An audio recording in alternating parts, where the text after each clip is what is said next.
welcome to Outnumbered Overtime. This is where the conversation that we normally have at the commercial breaks, we take it to the web. But literally, just off camera, we were all talking about politics and how difficult the conversation is to have.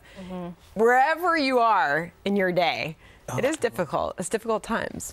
Getting harder.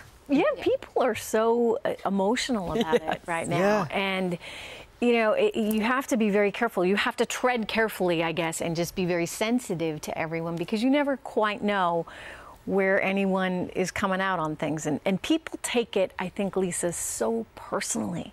They really do, but try being Josh, because if you say that you worked for Mitch McConnell, I assume that elicits some pretty strong responses, both good and bad.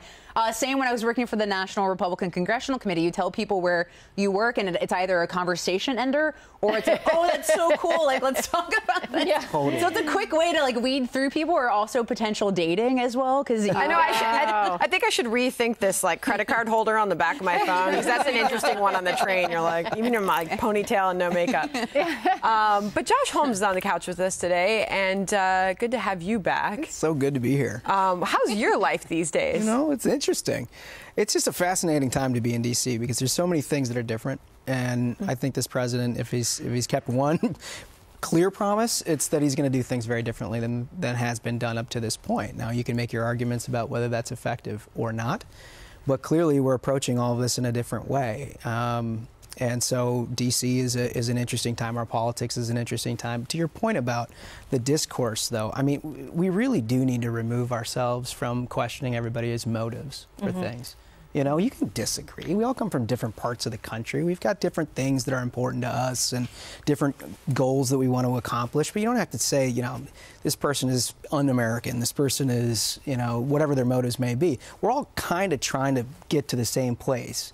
The question is how you get there. For example, a business-friendly environment, which Trish and I talked about all through the election. It's not Republican, it's not Democrat. It's who can make a prosperous America, who can, you know, be more friendly towards businesses, these regulations that have stifled businesses, taxes that have gotten out of control. We said that all the way through, and then emerged. Well, you know, and I think that's where he really resonated. I mean, we were talking about Hillary Clinton, the book's out and everything. She's asking what happened, and she's got a lot of people and things to blame.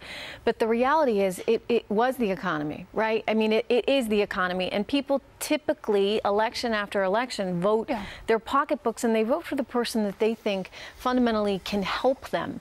And I don't think that Hillary Clinton was ever seen as being someone who could make changes in this economy, understood the economy to the level that we need. If you strip out all the personality traits that may be somewhat polarizing of Donald Trump, you know, at its heart is a lot of, I would argue, as a business reporter, good, strong economic policy. I mean, you think about tax reform. It's crazy that we're not more competitive as a nation in terms of what we offer businesses for a tax environment. That's absolutely silly. Why do we let, Lisa, trillions of dollars sit offshore rather than bring that money? What's astounding is we're still not even talking about getting even more competitive as far as that corporate tax rate. I mean, we're still throwing 15% out there like that's some huge cut for corporations, and that doesn't even put us in the lowest tax bracket in the world. Ireland's 12. About the humanity aspect, though, and also I was trying out a more comfortable position because Jessica and I were talking about OT as more like, comfortable positions. Does this look okay? So, yeah, we were trying to see. I like want to look, you know. So that's what's going on right here. I think you guys are working that in. We were doing different. I'll be laying down. I'll be taking a nap shortly. Pillow.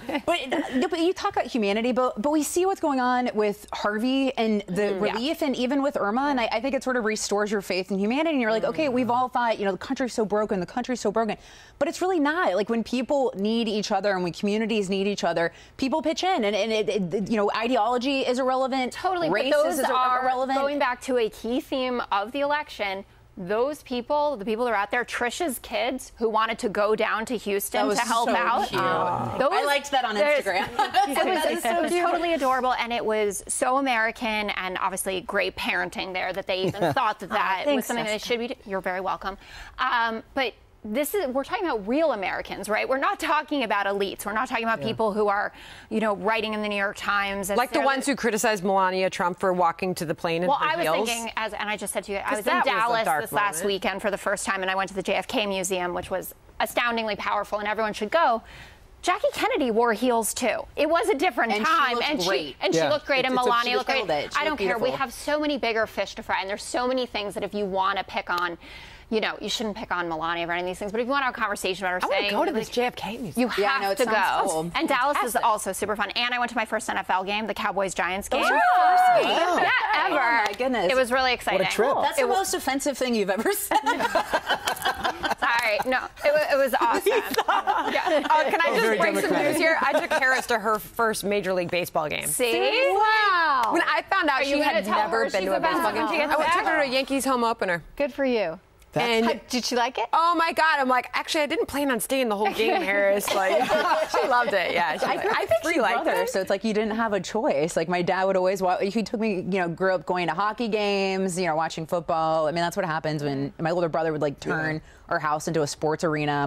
My mom would be horrified. You're like huge. It's the perfect dodge when you get into that uncomfortable family political conversation. Sports. I think that's why everybody got so upset last football season when things got so political with Right. NFL. No, I know. And actually, people were like, this is my one safe space. They have a problem with that. I mean, sports has a problem with that. If you look at what's happening at ESPN, almost every day you read about they've waded into some liberal controversy. The management of that place.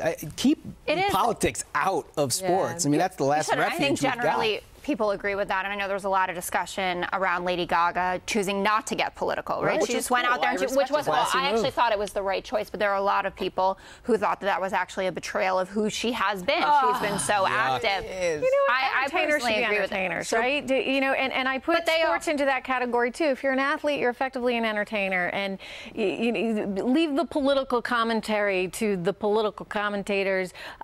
You don't need to. But wade you have such a big platform. Why shouldn't you use it if something's really people important? People don't want to listen to us call the plays in sports. Like, I'll tell you a funny story. Special report. We had to talk about our predictions for the Super Bowl.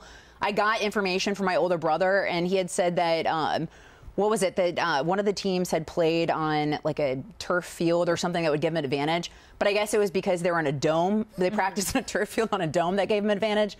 So I say this thinking I'm all cool and I know all the stuff from my older brother. I got so many tweets from people being like, "You dummy! Everyone plays practices." Oh yeah, you just stick with what you know, and you shouldn't be wading in. My husband always advises me to stay. In fact, I'll tell you a little secret. When there's any sports story on my show, I go into overdrive to triple check everything because I'm like, I could so easily embarrass myself.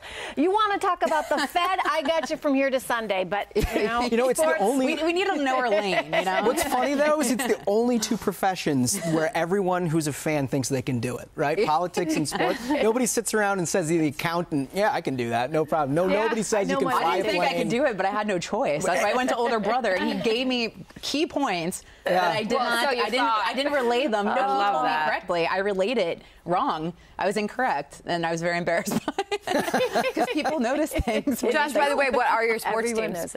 Well, I'm from Minnesota, so I'm a huge Minnesota Vikings fan. I grew up Minnesota Twins fan. Although, living in D.C., the Nats are just an incredible team to watch. I mean, really fun. They're having a great year. I hope they make a deep postseason run. But I watch everything. I watch college football. I mean, did that go like this? No, I got it. I mean, like, I grew up in New England, New Hampshire, so the Red Sox were a big deal. Oh, the Celtics. Please. The last thing we need is another Red Sox fan. Here we go. Here we go. The whole control room is like, yeah. This whole show, there's such bias. Anytime we report sports, oh my. Tom Brady couldn't do no wrong, by the way. Well, he did a lot wrong last week. Unbelievable. Oh my gosh, you guys are crazy. Happened. Yeah. Is our 10 minutes up yet? People are probably like, digress. Tom Brady, when we had to cover oh my God, Deflategate. Please, they're making such a big deal out of this. There's never been a press conference he deflated more the footballs than his deflated football. Let's be clear. It's really funny because I actually was pretty critical of him too at the time, and I'd get calls from my mother, very upset because you cannot say anything against Tom Brady. That's the home team. You got to be careful. All right. So once again, have we reached 10 minutes? I can keep talking. Love OT and love our viewers, but, you know, some of us do have other things to go on to.